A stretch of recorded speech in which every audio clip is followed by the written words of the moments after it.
el maestro Juan Carlos Monedero, quien llega muy chulo. ¿Así se dice en España? Chulo, guapo. Bueno. Así se dice. Ve nada más que camisa te cargas. Muchas gracias. Me la regaló el gobernador de Oaxaca, que fui allá a dar una charla. Y en vez de darte plata, me parece bien, te regalan una camisa linda. Una camisa muy chula, bonita, oaxaqueña, estupenda, preciosa. Decía cuando anunciaba que ibas a estar en el estudio, vamos a hablar del México que también es de Monedero. Porque aquella entrevista, ¿te acuerdas cuando nos vimos en el Zócalo? Sí, Juan Carlos? Claro. Dejaste muchas cosas que el tiempo está poniendo en su lugar y te está dando la razón. Acertamos, ¿no? Entonces. Oye, ¿te acuerdas que me decías, los monstruos vienen vestidos de toga y... Ah, claro. Y pues mira lo que está pasando en México. Porque todavía no habían llegado, pero es que iban a llegar. Tú sabes que la diosa, le digo a mis alumnos, la diosa de la ciencia política es Casandra. Casandra le pide a Apolo que le otorgue el don de la adivinación, que pueda predecir el futuro. Y Apolo le dice, de acuerdo, pero a cambio te tienes que empiernar conmigo. Ella acepta, le concede el don, y cuando va a cobrar su parte del trato, ella lo rechaza. Y entonces Apolo se enfada y le escupe en la boca, condenándola a que todo lo que salga de ella sea escuchado como una mentira. De manera que la maldición de Casandra es saber lo que va a ocurrir y que nadie la crea. Ella sabe que si vas a rescatar a Helena de Troya va a ser el final de la ciudad, pero cuando advierte, todos dicen, no, esa es la loca esta, ya está con sus cosas. Y ella, su sufrimiento es decir, va a pasar esto y que nadie le haga caso. Entonces, me alegra acertar, aunque me gustaría más que me hicieran caso. Sí, de esas que decimos en México, ojalá que la boca se te haga chicharrón, o sea, que no tuvieras la razón, pero has tenido la razón. Hay un enfrentamiento abierto de algunos ministros y ministras encabezados por Norma Piña, la ministra presidenta de la Suprema Corte de Justicia de la Nación, con el presidente Andrés Manuel López Obrador, que ha llamado al Poder Judicial un poder podrido. Y bueno, se le han venido encima, bueno, la propia Norma Piña ha ido a Estados Unidos a decir que está en peligro la división de poderes y estas cosas. La derecha española ha hecho lo mismo. La derecha española tiene casi 5 años fuera de la Constitución al Consejo General del Poder Judicial, porque no quería reformarlo porque contaba con que este domingo pasado iba a ganar las elecciones y entonces iba a tener una mayoría en el Parlamento para poner a jueces de su cuerda, porque son los jueces, sobre todo en las salas de la Audiencia Nacional y del Tribunal Supremo, que juzgan los delitos de corrupción, los que ellos tienen que tener controlados para no pagar ningún tipo de precio por sus corrupciones constantes. Y fueron a Bruselas, a la Unión Europea, a quejarse de que una ley que estaba aprobando el gobierno de coalición para poder renovar el Consejo General de Poder Judicial sin una mayoría parlamentaria absoluta, con fórmulas alternativas, ¿no? Una mayoría simple, que hubiera 5 grupos parlamentarios que la apoyaran, es decir, normas sensatas y jurídicas, ellos fueron a decir, no, que no la cambien. Es decir, los tramposos yendo a las instancias superiores a quejarse de que van a haber cambios que les van a quitar el poder sobre el Poder Judicial. Pero bueno, por lo menos la derecha española va a la Unión Europea, la derecha mexicana va a los Estados Unidos. Que la gente saque sus conclusiones. ¿Qué pasó en España? Te pregunto que qué pasó en España, porque... Que no pasaron. Que después de que del 39, un grito que a mí siempre me ha estremecido, no pasarán, no pasarán, y pasaron. Pasaron hasta la cocina y todavía hay 114.000 españoles a los cuales brindo mi honra y mi respeto enterrados en fosas comunes, en zanjas y en cunetas por defender la democracia frente al fascismo. Todavía son desaparecidos, entre ellos Federico García Lorca. Bueno, pues este domingo el no pasarán fue cierto. La derecha y la extrema derecha no pasaron.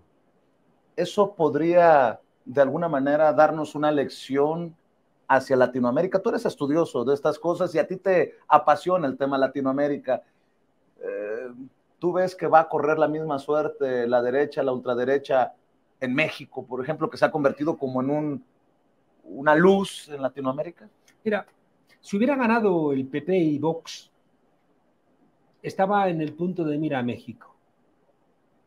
En los años 70, el país que marcó la diferencia, porque era un país que estaba transformando radicalmente la economía con enorme apoyo popular, y con democracia, a diferencia de la soviética, era el Chile de Salvador Allende. Y como era el faro de referencia, lo masacraron. En los 90, el país que sacó a millones de personas de la pobreza, que creó la UNASUR, que juntó a los países latinoamericanos, que le plantó cara a los Estados Unidos, que marcó el nuevo rumbo, era Venezuela. Fueron a por ella. El país que ahora mismo marca rumbo en América Latina es México. Y por tanto, te diría que lo sé, aunque el futuro no está escrito, ¿no? Pero te diría que toda la tendencia implica que van a ir a por México. Ya lo han intentado, ¿eh? Cuando gobernaba Lula en Brasil, robaron las elecciones aquí, a López Obrador. Y cuando ganó aquí López Obrador, metieron en la cárcel a Lula. Es decir, el poder sabe que necesita tener fragmentado al continente. Necesita que los gobiernos de izquierda no ganen y cuando ganan, que no se puedan articular entre ellos. Porque es la única forma que tiene Estados Unidos de mantener el control continental, ¿no? Entonces va a utilizar todo lo que esté en su mano. Una intervención militar es complicada, porque Estados Unidos pierde últimamente todas las guerras, todas, desde Afganistán las pierde todas. Hace mucho daño, destroza los regímenes, pero luego termina perdiendo las guerras. Y por tanto no parece que sea sensato que la vía armada sea la que vayan a utilizar. Pero desestabilizar los países, vamos, pero sin ningún tipo de duda.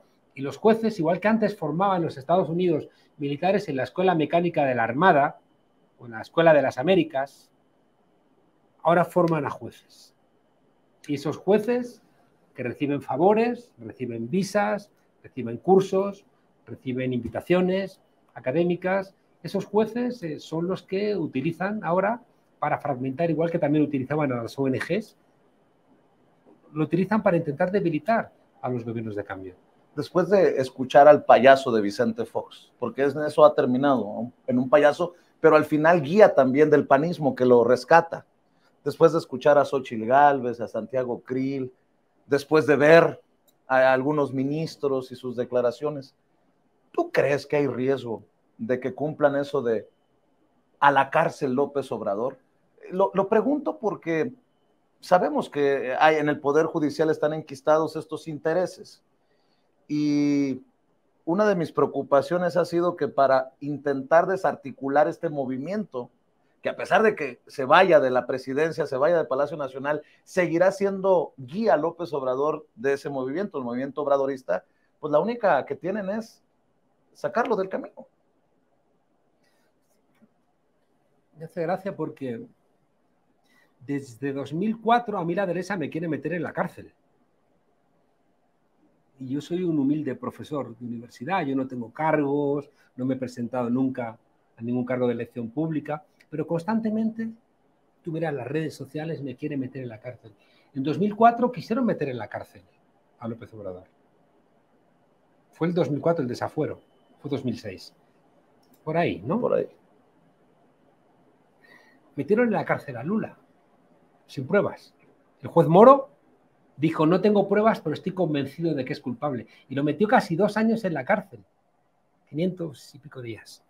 Luego el Tribunal Supremo tuvo que dar marcha atrás, pero lo sacaron de la carrera electoral y colocaron a Bolsonaro, que también era un payaso, pero gobernó. El juez Moro se ha presentado a las elecciones y ha sacado un curul de senador. Es decir, cuidado porque estamos en un momento de crisis del modelo neoliberal, ese modelo de apertura de fronteras, de los tratados de libre comercio, de la venta de los bienes públicos, de la desregulación de la economía, de la re-regulación internacional a través de la Organización Mundial del Comercio, del Fondo Monetario Internacional, del vaciamiento fiscal de los países, ¿no?, para que los ricos no paguen impuestos, y de la mercantilización de todo. Fíjate, está en crisis todo eso contra lo que está luchando la 4T, porque todo esto que te he mencionado ahora mismo es contra lo que está luchando la 4T. Con el Tren Maya, con las refinerías, plantándole a Estados Unidos en su decisión de exportar como si no hubiera una frontera que marcase la soberanía de México, semillas transgénicas a través de Monsanto. Es decir, todo eso, ya digo, contra lo que está luchando el presidente López Obrador y la 4T, es lo que está ahora mismo en crisis en todo el mundo. El Fondo Monetario está haciendo documentos diciendo este modelo de la globalización no funciona, la pandemia nos enseñó que tenemos que tener una suerte de reindustrialización para tener bienes nacionales que no te brinda el mercado internacional. El calentamiento global, que me tiene muy preocupado, creo que es la gran amenaza, ¿eh? Creo que nos obliga a tener consumo de cercanía, ¿no? De eso que se llama de kilómetro cero, a empezar a pensar en transiciones energéticas. Bueno, todo eso ya digo que fue la base energética, de comunicaciones, militar, de la globalización, está en crisis. Pero esta bestia moribunda va a morir matando. Y no son ensoñaciones. Por vez primera en más de medio siglo tenemos una guerra en mi continente, en Europa. Una guerra absurda. Una guerra que no tenía que haber tenido lugar nunca. Con una invasión estúpida por parte de Putin de Ucrania. Y cuidado, desde 2014, una agresión de Ucrania contra Rusia igualmente estúpida, apoyada por los Estados Unidos, apoyada por la OTAN y apoyada por Europa. La conclusión de todas estas sumas de estupideces es que hay una guerra que siempre se encona y que sabes cómo empiezan y no sabes cómo terminan. Bueno, pues si el modelo neoliberal amenazado está en crisis y es capaz de llevar una guerra a Europa, donde algunos senadores norteamericanos han dicho no nos vendría mal un desenlace nuclear en Europa. Bueno, pues si eso ocurre, ¿por qué no van a intentar hacer todo el daño posible para salir de lo que ahora mismo más les amenaza, que es la 4T, que les está quitando los privilegios, que les han llevado a confundir a México con su rancho?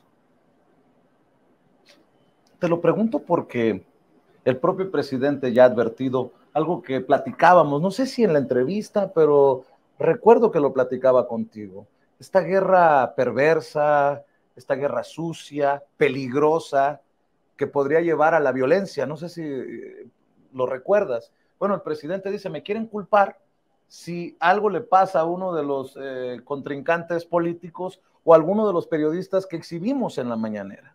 De hecho, son periodistas como Joaquín López Dóriga, como Beatriz Pajés. Tenemos que hablar con absoluta claridad. Hay gente que vende su pluma o que la alquila, ¿no? O sea, no nos engañemos. Es decir, en España acabamos de tener una campaña electoral donde, pese a que hace 11 años que no existe ETA, todos los medios, que son los amigos de los López Dóriga, de Aristegui, todos Pajés, los que, de Rivapalacio, toda esta gente que está escribiendo contra la 4T, son los amigos de Antena 3, de Telecinco, de la 4, de la Sexta, de la ABC, de La Razón, del Mundo. Toda esa gente han hecho una campaña contra ETA, cuando ETA no existe. ¿Y cómo es posible que haya habido una campaña donde el corazón haya sido que te bote chapote un terrorista vasco encarcelado de ETA? ¿Cómo puede ser que la campaña ha sido que te bote chapote si ETA no existe? Porque todos estos mercenarios lo han construido. Y con otra cuestión mercenaria muy vinculada a los medios de comunicación, que también la veo aquí, que son las encuestadoras, que se convierten en mercenarias y se venden al mejor postor. ¿Dónde está el Colegio de Sociólogos de México quitándole la licencia a las encuestadoras que mienten? Se ha publicado en España un cuadro donde se ponía un ranking de cuánto han fallado las encuestadoras que publican. Las encuestadoras en sí no son importantes, son importantes los periódicos que publican las encuestas.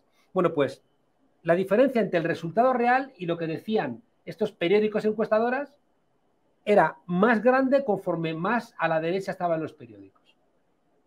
Oquidiario, La Razón, El Mundo, el ABC, La Gaceta.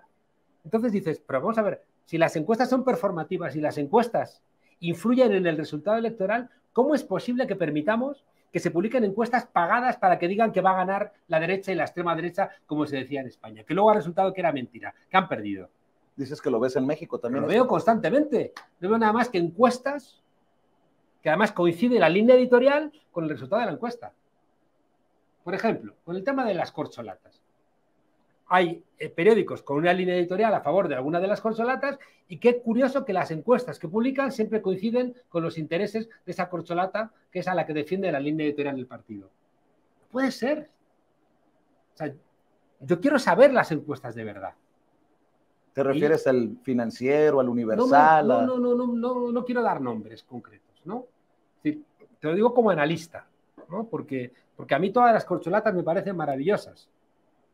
Yo creo que cualquier país de América Latina estaría encantado de que la sustitución de un gran liderazgo, como en este caso es el de Andrés Manuel López Obrador, tuviera un recambio como el que hay ahora mismo encima de la mesa, ¿no? Gente de la coherencia ideológica de un Noroña, gente de la demostrada capacidad de gestión en la ciudad como es Claudia Sheinbaum, gente que ha devuelto la dignidad internacional a México como es Marcelo Ebrard, o gente que ha gestionado la 4T como mano derecha de López Obrador en la Secretaría de Gobernación y su hermano tabasqueño que es Andrés Manuel, Adán Augusto López, ¿no?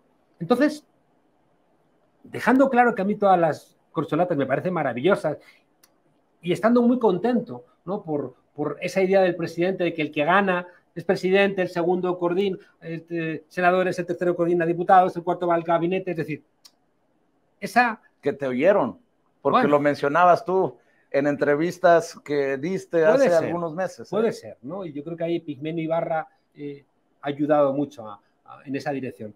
Porque es muy importante que 4 personas de esa enorme calidad, ninguna se pierda. Que el que gane vaya a disputar la coordinación, ¿no? De la 4T. Me parece maravilloso, ¿no?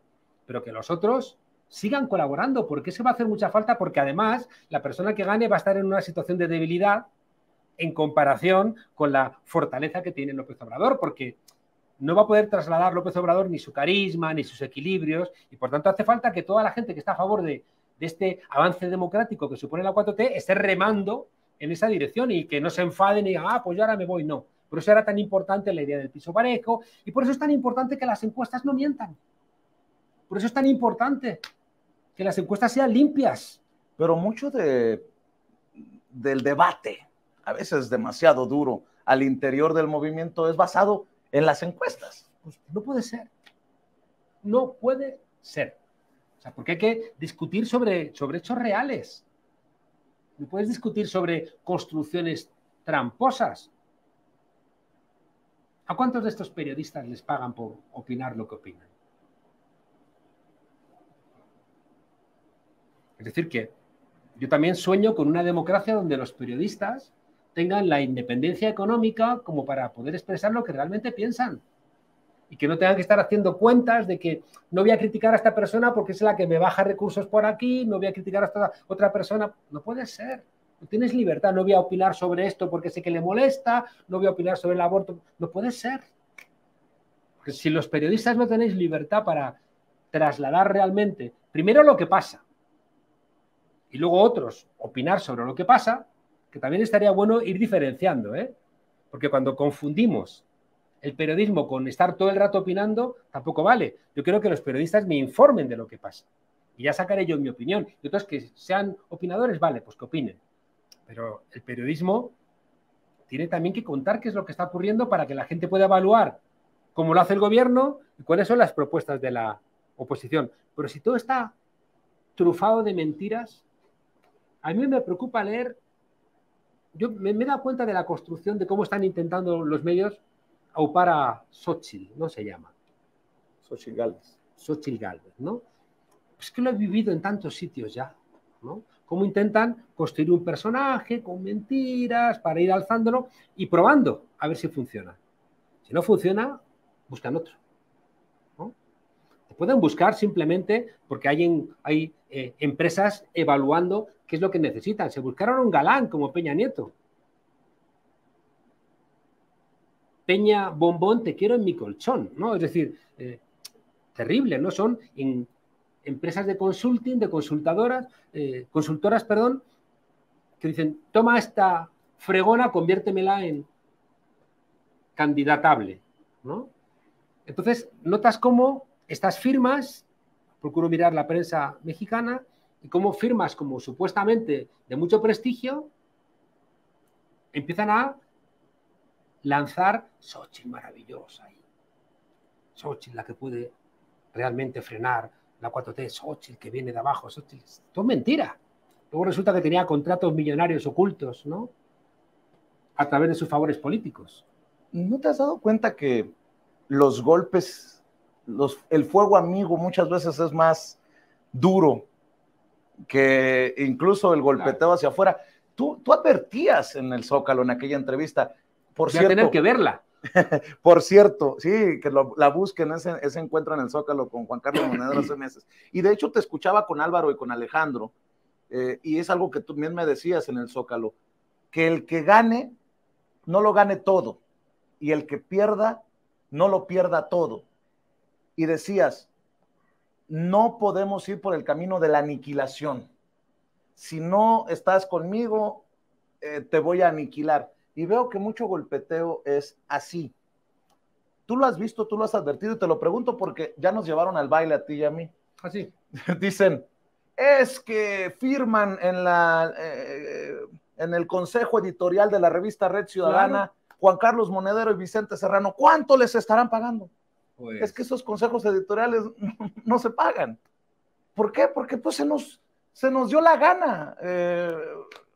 Yo la verdad debo de admitir que además no ha sido nada oculto. Tú me invitaste en el Zócalo y ahí hemos estado. Yo he recorrido México presentando la revista, ¿no? En su segunda etapa, tuvo una etapa entera el año pasado y hemos continuado, ¿no? Y una de las cosas que a mí me preocupaba o sea, estuvimos un año entero haciendo la revista con Morena, ¿no? Y con Mario Delgado. Me preocupaba mucho que no se rompiera Morena. O sea, mi gran preocupación, porque lo he visto en muchos lugares, era que la interna generase fricciones hasta el punto de que hubiera rupturas, ¿no? Yo siempre cuento que Giulio Andreotti, un político italiano muy tramposo, pero muy lúcido, decía, hay enemigos, pero no hay amigos del alma. Hay amigos íntimos, hay grandes amigos, hay conocidos, hay enemigos irreconciliables, hay enemigos a muerte y compañeros de partido. Entonces, o sea, el riesgo de que conviertas a tu compañero de partido en la persona más odiada de tu vida política, más que a los de otros partidos, es una realidad que hemos vivido en todos lados y que tiene un resultado perverso. Y es que cuando nos dividimos, perdemos. Acabo de tener una entrevista con una televisión importante en Ecuador, que tienen elecciones en unas semanas, y les decía que la posibilidad que tiene de ganar el correísmo es que han conseguido juntarse, unirse, porque cuando te separas, que es uno de los riesgos que hay ahora mismo, por ejemplo, en Argentina, la separación es garantía de desaparición. Si en España está a punto de ganar la derecha y la extrema derecha es porque la izquierda se ha separado, porque en las peleas internas no ha sido capaz de encontrar la necesidad de juntarse. Entonces, mi gran preocupación aquí era esa. Mi gran preocupación era que los diferentes candidatos, y no tanto los candidatos, ¿no?, sino los equipos de los candidatos empezaron a hacer campañas sucias, porque las campañas sucias dejan heridas. ¿Y qué has visto? Mira, déjame decirte dos cosas muy contradictorias. Antes de ayer escuché a Andrea Chávez defender a Claudia Sheinbaum, defender a Noroña y defender a Marcelo Ebrard de los ataques de Fox. Porque Fox se permitió el lujo, que en un presidente, en un expresidente, es terrible, diciendo, Claudia Sheinbaum no es mexicana, es judía. Y salió Andrea Chávez, y también se lo he escuchado, Adán diciendo, ¿cómo que no es mexicana? ¿Por qué? ¿Qué tontería es esta? La atacan porque está peleando para poder dirigir la 4T. Y escuché a Andrea Chávez defender a Marcelo Ebrard porque dijo el expresidente Fox, ese no es mexicano, es un fifí francés. Y escuché a Andrea, que está en el equipo de Adán, decir, es mexicano, y Noroña es mexicano. Me gustó mucho. Y me hubiera gustado también mucho que cuando empezaron los ataques, Andrea Chávez, muy feos por ser mujer y joven, que toda Morena hubiera salido como una sola persona a defenderla. Salió el presidente a defenderla. Porque eso es lo importante. O sea, todos los candidatos tienen que entender que cuando les atacan porque son candidatos, porque pueden dirigir la 4T. Y todos tienen que sentir que forman parte de una misma familia. y que no tienen que dispararse, sino que al revés, tienen que salir a defenderse cuando desde fuera les atacan. Estamos a un mes de que se defina coordinador o coordinadora de la defensa de la 4T. ¿Tú adviertes que haya grupos que no han entendido este mensaje? Sí, sin duda. Sin duda. Y me da tristeza. Ayer estuve escuchando una reunión de la convención que lleva John Ackerman, reuniendo preguntas, ¿no? Ha hecho ya una para reunir preguntas para Noroña, también ha invitado a todos los candidatos, ¿no? Y ayer había gente en un nivel general bastante decente, me gustó mucho, de mucho nivel. En cambio había gente que parecían infiltrados, trolls, ¿no? Como en las redes sociales, intentando hacer ruido, hacer daño, ¿no? Y yo pensaba, no cabéis dentro de Morena. O sea, los que estáis llenos de ira, los que odiáis, los que critiquéis a los vuestros, no cabéis. Porque lo que tenemos que hacer es intentar ver lo que nos une, no lo que nos separa. Claro que habrá diferencias. ¿Cómo no va a haber diferencias entre Brad, Noroña, Adán Augusto y Claudia? Pues claro que hay diferencias. Por sus trayectorias, por su relación con el Estado, por su capacidad de construir equilibrios, por sus contactos con diferentes sectores, con su propio género. Pues claro que hay diferencias, pero todos están en un mismo proyecto y todos se van a necesitar mutuamente y todos tienen que colaborar, porque si se dividen, la derecha va a utilizar el momento de debilidad que supone la sustitución de López Obrador para intentar asestar un mazazo. Y lo van a hacer, porque no tienen escrúpulos, no han dado golpes de Estado en sitios. No han aprovechado momentos de debilidad para dar golpes de Estado como en Bolivia, en Honduras, casi en Brasil. Si llega a gobernar Trump en vez de Biden, el asalto en Brasilia a los poderes del Estado se zanjan un golpe de Estado. Y nosotros que peleándonos entre nosotros. A veces a mí la izquierda me exaspera. Les daría nalgadas a todos. Estamos platicando en vivo y en directo en este espacio libre como el viento con el maestro Juan Carlos Monedero. Juan Carlos, ¿cómo le va a López Obrador? ¿Cómo ves a López Obrador rumbo al último tirón de su sexenio, con estas guerras sucias que él mismo advierte, con la derrota, porque sí es una derrota de la derecha y la ultraderecha en España, que es la misma que es invitada por los panistas al Senado, me refiero a Vox? ¿Cómo son ves los a que López están dando Obrador? cobijo en España a Felipe Calderón, que tenía de mano derecha a un narco. Es que decía de broma que la venganza de Moctezuma de mandarnos a España a Felipe Calderón, a Salinas y a Peña Nieto, hombre, sé que los españoles no lo hicieron aquí lo mejor deseable, pero mandarnos a los tres a Madrid es un poco excesivo, ¿no? Claro, fíjate que es que esta gente ha hecho negocios con impunidad. El que no tiene un negocio, tiene los papeles de Panamá, tiene Andorra, todos tienen sus negocios sucios, ¿no? Y el ejemplo máximo, claro, es el caso de que el número 2 de Felipe Calderón directamente fuera un narco en la nómina de los narcos, el tipo que tenía que meter en la cárcel a los narcos, amigo de los narcos. Es que es terrible que esta gente dé lecciones de nada. Solamente se entiende por el control que manejan de los medios de comunicación. Porque si no, la gente los tenía que pelear a pedradas, ¿no? Porque es que son gente que han puesto en peligro la propia democracia en México, igual que en España, ¿eh? Uy, qué bueno que mencionas eso, porque ayer leía una columna de Lorenzo Córdoba diciendo que hay tantas personas que no creen en la democracia en México, que es un caldo de cultivo para el autoritarismo y el populismo. Y yo decía, este era el presidente del Instituto Nacional Electoral. Es que son caraduras, no tienen escrúpulos, ¿no? Mienten y no se les mueve un músculo de la cara. Pero ellos saben lo que han hecho, lo saben perfectamente. ¿Y por qué nos odian? Porque saben que nosotros sabemos lo que han hecho. Hay una cosa que me fascina del presidente López Obrador frente a muchos asesores que dicen, no, modérate, no, frena aquí, no digas esto. Él ni un paso atrás, porque él sabe que lo que tiene enfrente son caimanes, son hienas. Y en cuanto tú cedes un poquito, te muerden, te devoran, te masacran, te depredan, ¿no? Entonces, si no tenemos firmeza ideológica, no tenemos firmeza tampoco organizativa. Y nuestro pueblo duda. Es una cosa que yo siempre le he reprochado al Partido Socialista en España. Deja de dudar, porque cada vez que dudas, alimentas a la derecha y a la extrema derecha.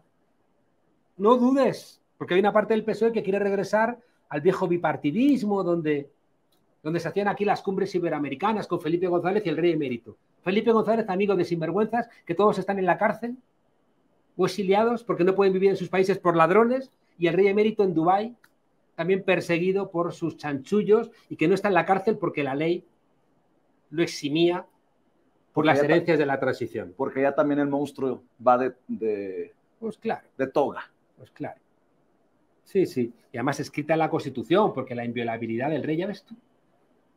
¿Sabes por qué? Porque las derechas en España, si no tienen al rey, no se coordinan entre ellas. Por eso esa defensa cerrada que hacen de la monarquía.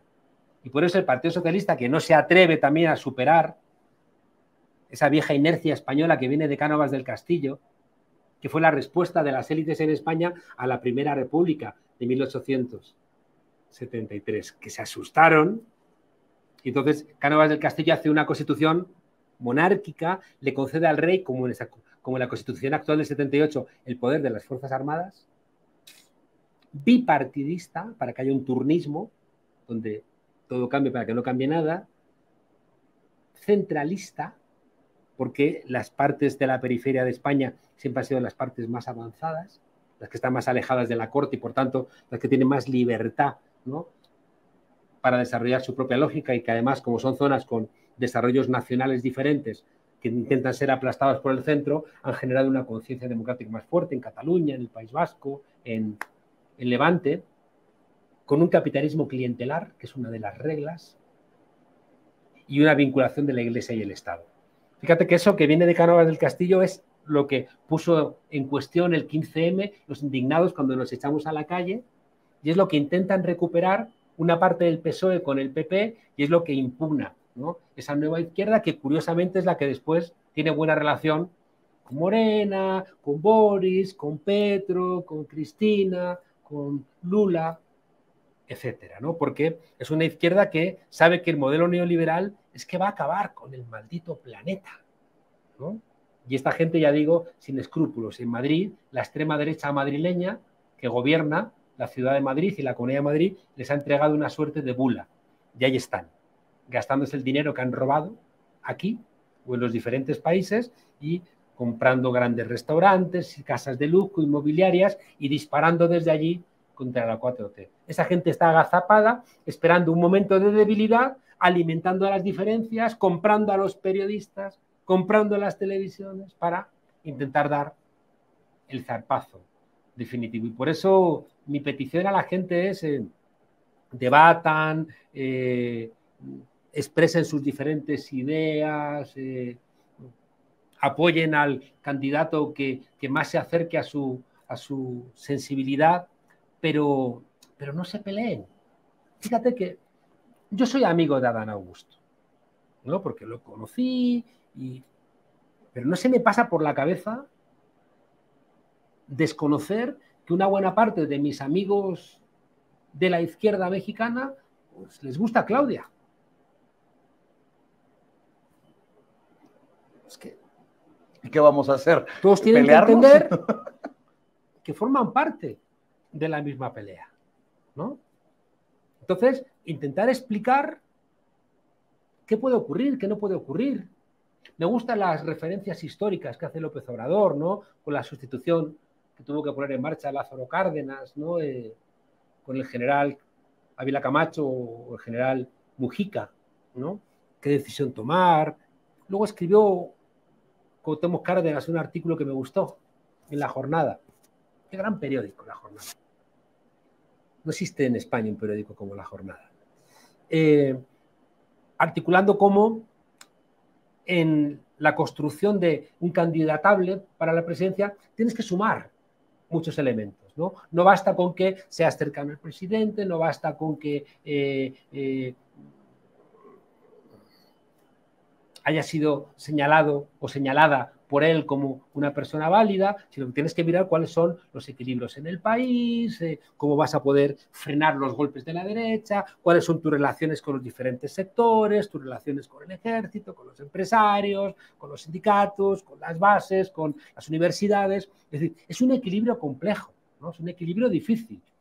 Y ese equilibrio va a necesitarles a todos. Va a necesitarles a todos. Y hay una cosa que me gusta, de Augusto, también me gusta de Marcelo Ebrard, porque son personas que sí que apuntan a la conciliación. Son personas que hablan constantemente de la necesidad de conciliar, ¿no? Mientras que hay otros equipos que son más beligerantes, ¿no? Son más... Aunque Marcelo se ha confrontado, ¿no? Un tanto con Claudia Sheinbaum. Sí, sí es verdad que entre ellos dos traen ahí como... pique, diríamos acá en México. Tienen su pique, sí, allí también lo decimos, ¿no? Pero yo creo que Marcelo es un hombre ponderado, es un hombre... Se enfada cuando piensa que está siendo maltratado, ¿no? Él le exigió mucho la idea de piso parejo, ¿no? Y es correcto, porque la garantía de que si pierdes, digas, me han derrotado en buena lid, ¿no? Y continúo con Morena, es que pienses que ha sido derrotado según las reglas del juego, ¿no? Entonces ahí siempre me pareció sensata la reclamación de Ebrard al respecto, ¿no? Pero bueno, en cualquier caso, yo creo que la obligación de las bases de Morena no es tanto construir ejércitos que acompañan a cada una de las corcholatas, sino al revés. Creo que la exigencia de las bases de Morena tiene que ser, no se olviden que aquí lo importante es Morena, ¿eh?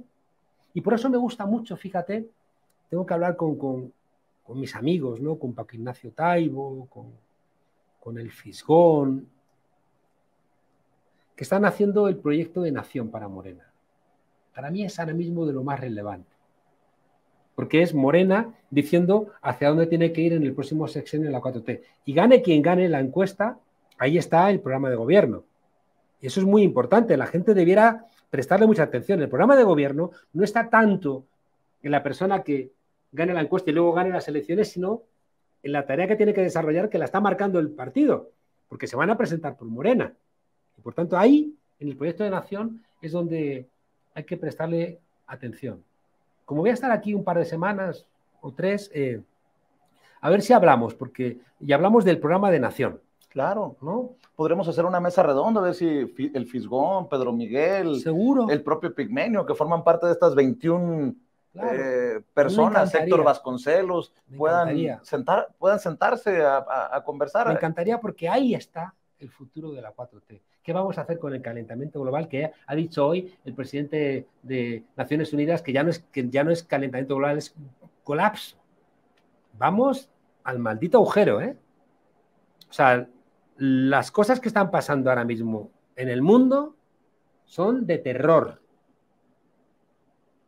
Se están derritiendo los casquetes polares y están enfriando el agua y están cambiando las corrientes, que tienen a los científicos asustados porque si se rompen las corrientes marinas, hay colapso.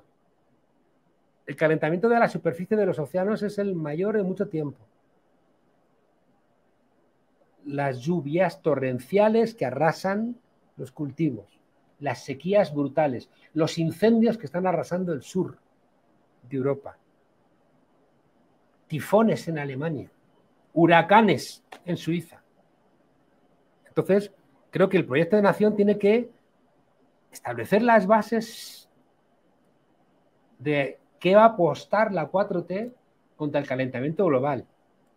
Transporte sostenible, tren, energías renovables. ¿Qué va a pasar con la robotización de la economía?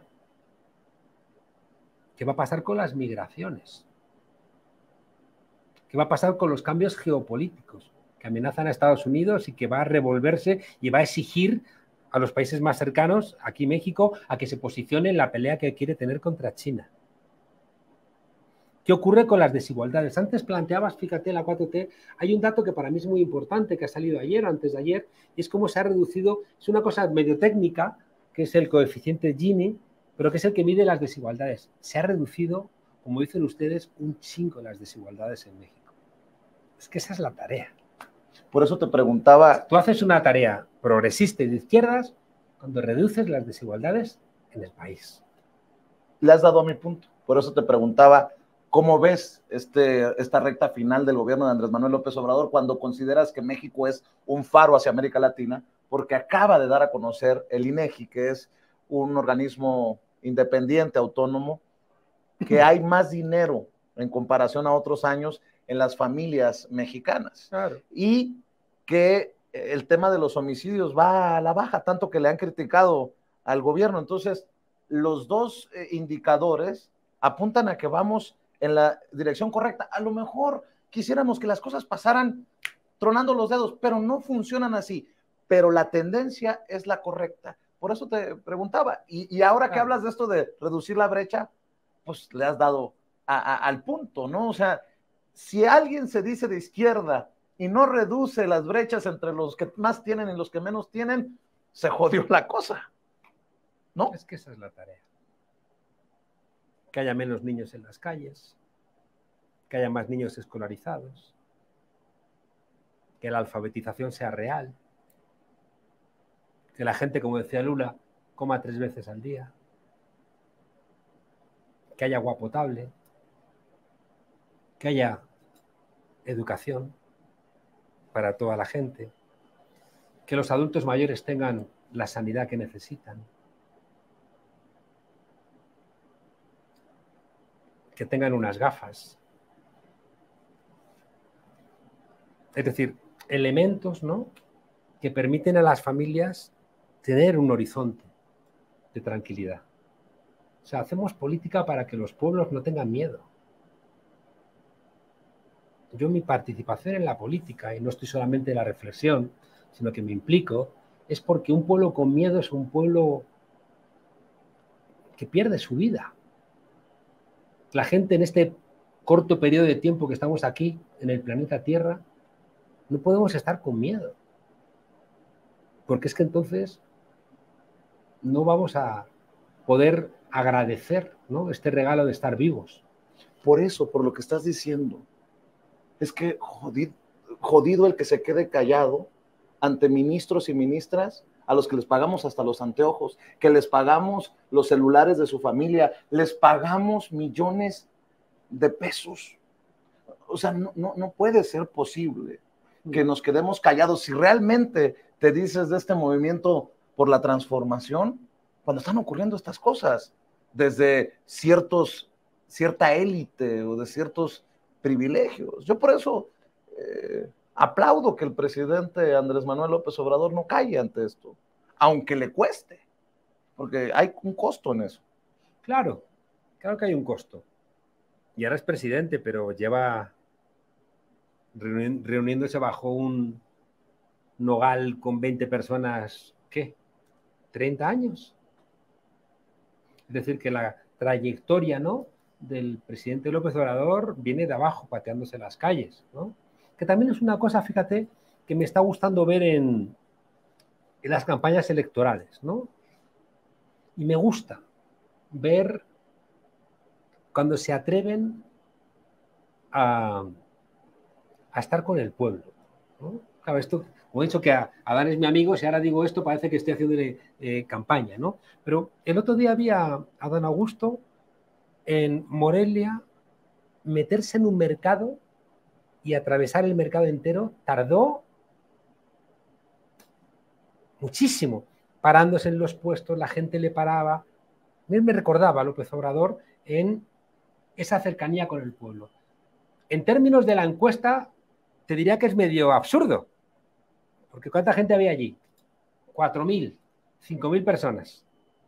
Y para llegar a ese pueblo tenías que hacer 2 horas de ida y 2 horas de vuelta. O sea, en términos de la encuesta, no le suma mucho. Te suma mucho más venir aquí a hablar contigo o dar una entrevista en los medios o ir a las televisiones. En cambio, estaba allí con la gente. Me gustó.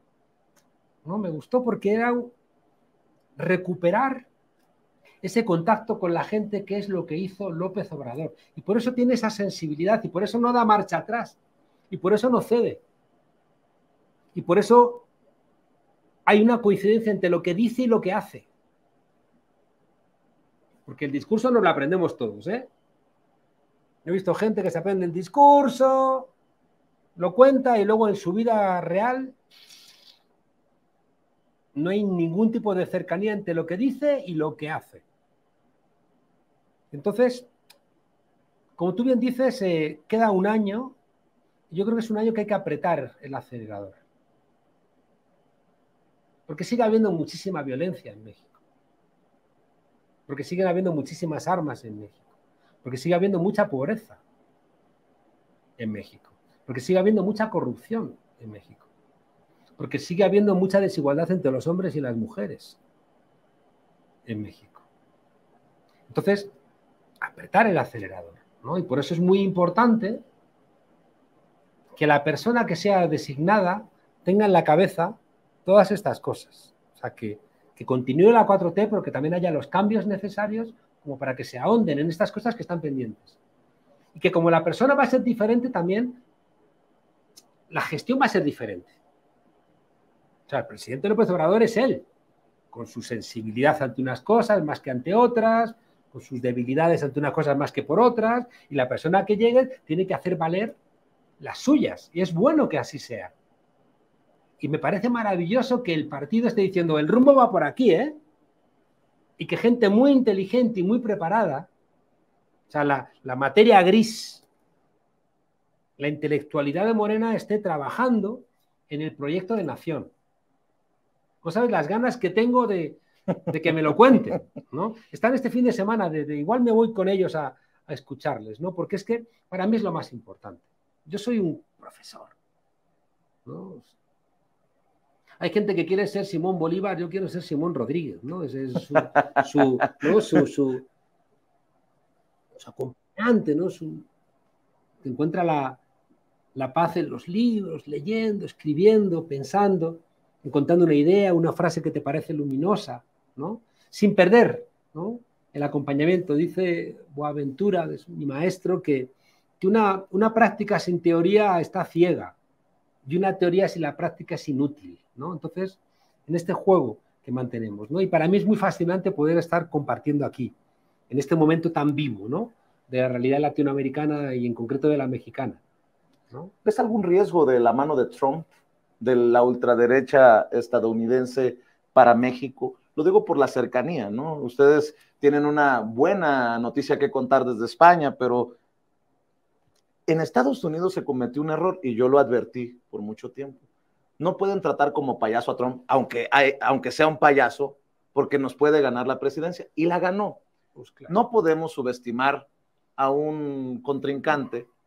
Por eso, el caso de Eduardo Verástegui, que actor, cantante, guadalupano, que mete la cuestión religiosa en la política, claro, pero que tiene el respaldo de Trump. Y eso no sé qué significa, si dinero, ¿qué? ¿Tú ves algún riesgo de la mano estadounidense en México para este 2024? Sin duda. El problema es que también los de izquierda son de derechas, ¿no? Es decir, que parece que Biden es como... Biden, el problema es que es un poquito menos conservador, loco, caprichoso que Trump, ¿no? Y creo que han entendido, están dejando de hacer el pendejo, y lo que tienen que hacer es meter en la cárcel a un tipo que es un ladrón, que ha robado documentos, que ha mentido, como Trump. Porque es que si no, si tú no frenas y la democracia no se defiende, estos tipos lanzan el mensaje de sed como yo, veis, yo soy impune, yo puedo hacer lo que quiera, yo puedo robar, puedo violar, puedo mentir, puedo usar el aparato del Estado. Hazme la buena en México con Calderón, con Fox, con Peña Nieto. Y la gente los vota. Ladrar, aullar con los lobos para que no te coman, ¿no? Entonces, cuando vienen estos personajes que lo que hacen es depredarte tu sociedad, porque claro, te ocurre una cola si se empiezan a colear. Que tú al final dices, yo no soy pendejo, yo me coleo también, al final se rompe el equilibrio. Es más complicado organizar una cola y que todos nos respetemos entre todos que romperla, y que, como en el tráfico, que al final todos quieren colearse y al final lo que hacen es colapsar el tráfico por egoístas, ¿no? Es decir, el ser humano tenemos el ángel y el demonio, ¿eh? Los tenemos a los dos ahí. O sea, el mismo español que tiraba los papeles en el suelo en España iba a Alemania y no los tiraba, ¿no? Porque se daba cuenta de que el contexto le decía, aquí no se hacen esas cosas porque todos nos respetamos, ¿no? Entonces, en esa dirección, los tipos como Trump, como el Verástegui, rompen el orden social, porque están invitando a, te autorizo a hacer lo que te dé la gana. Son muy peligrosos, hay que pararles los pies, hay que frenarles, hay que dejar que crezcan, porque cuando crecen ya luego son imparables, porque alimentan a todos los egoístas, y siempre hay un porcentaje de sinvergüenzas en estas sociedades.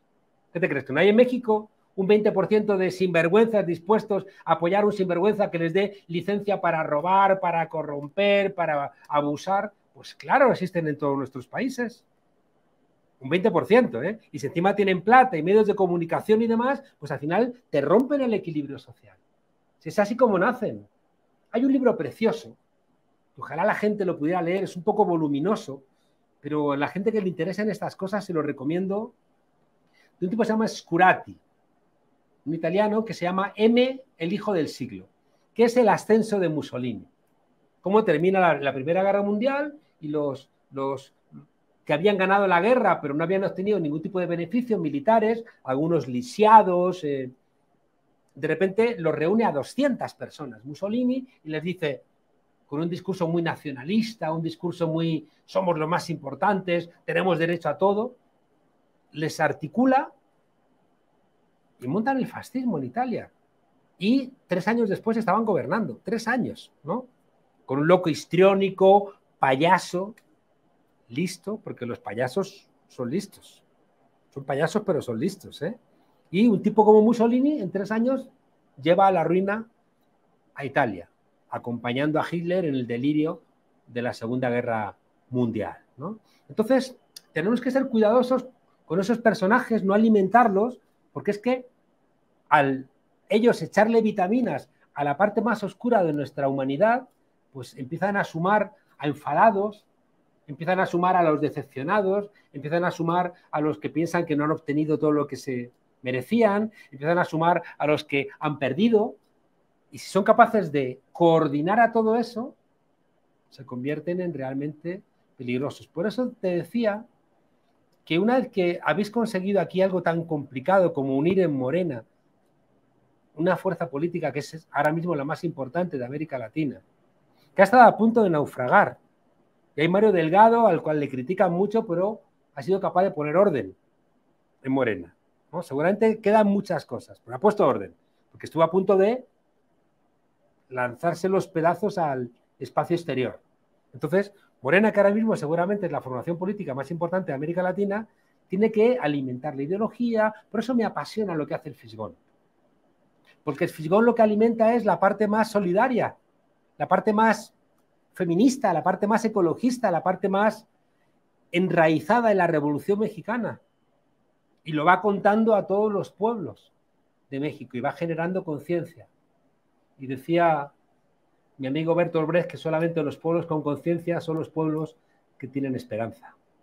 Juan Carlos Monedero, te agradezco mucho que hayas aceptado venir a nuestros estudios. Sé que vas a estar unas semanas en México. Ojalá que tengamos la oportunidad Claro. de seguir conversando con lo que ves a través de los ojos de Monedero. Me gusta hasta para segmento.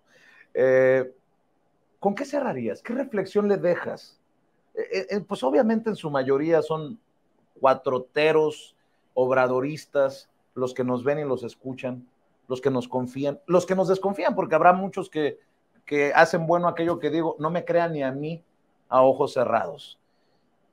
¿Qué les dices rumbo a esta también recta final, esta segunda parte de los recorridos, en momentos en que a Claudia le quieren clavar lo del metro, a Marcelo yo me asumo porque aquí hemos presentado una investigación durísima de Contralínea, le quieren clavar o le queremos clavar lo de un cártel inmobiliario cuando fue jefe de gobierno. Del otro lado, hacia Adán Augusto, su pasado priista.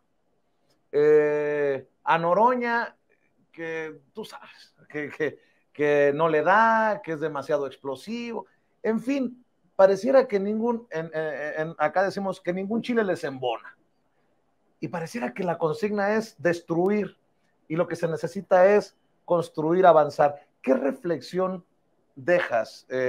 Juan Carlos, por cierto, estoy seguro que tus amigos, el Fisgón, Pigmenio, por ahí verán y escucharán ese llamado tuyo para sentarse y platicar, porque creo que mucho le puedes aportar a la construcción de este plan. Le diría a la gente que cuiden a sus líderes, porque una de las tareas principales de la derecha es acabar con los liderazgos. En España lo hemos vivido. Yo que soy el mayor de Podemos, muchos de ellos, ¿no?, eran alumnos míos. El poder entendió que como yo era el mayor y era el profesor, era el más peligroso y tenían que acabar conmigo. Yo he tenido como 15 querellas, ¿no?, disparándome, ¿no? Igual Pablo Iglesias, igual Irene Montero, Echenique, que acaba de dejar el Parlamento. Es decir, una de las tareas de la derecha es acabar con los liderazgos de la izquierda. Y acaban con los liderazgos de la izquierda casi siempre sembrando mentiras y dividiéndonos. O sea, el objetivo central es intentar dividirnos. Y para dividirnos buscan los sectores más coherentes, los más oportunistas, los más idealistas, a los que a lo mejor también los alejan o los fragmentan diciéndoles que se va demasiado despacio, y luego los llamados realistas, que son con los que quieren negociar para aislar a los coherentes. Esa es una táctica constante que lleva haciendo desde los años 80 la derecha. Y uno de los elementos es disparar a los liderazgos para que esa fragmentación cobre cuerpo y alguno de esos 4 grupos diga, sí, es que esta persona roba, es que esta persona hizo esto, es que esta persona hizo lo otro, es que es amiga de no sé qué, es que mira de dónde viene. Entonces, lo que le diría a los militantes de Morena es: cuiden a sus líderes, cuiden a Claudia, cuiden a Marcelo, cuiden a Noroña, cuiden a Dan Augusto, porque es la manera de cuidar también a López Obrador. No se engañen. Todos los ataques a los liderazgos son ataques a López Obrador y a la 4T. Y luego les diría, que es una cosa que estoy contando en todos lados, que de las 4 cavidades de nuestro corazón, de nuestros 2 ventrículos y nuestras 2 aurículas, el primero lo rellenen con el partido. Que atiendan al partido. Que sean militantes. Que es lo que implica también cuidar a los liderazgos, asistir a las reuniones, escuchar los lineamientos, participar en los debates. La segunda cavidad, en las calles. No olviden ustedes las calles. El gobierno de la 4T en el año que queda va a cambiar más este país si están ustedes en las calles. Porque es donde cambia el miedo de bando. Porque ¿qué es lo que intenta la derecha? Llenar el Zócalo, llenar las calles para decir, ves, aquí estamos. Porque son conscientes, lo aprenden, porque la derecha no es pendeja, toma nota, y saben que en las calles es donde realmente se construye la fuerza de una transformación, no solamente escribiendo las leyes, sino con la gente en la calle impulsándolas.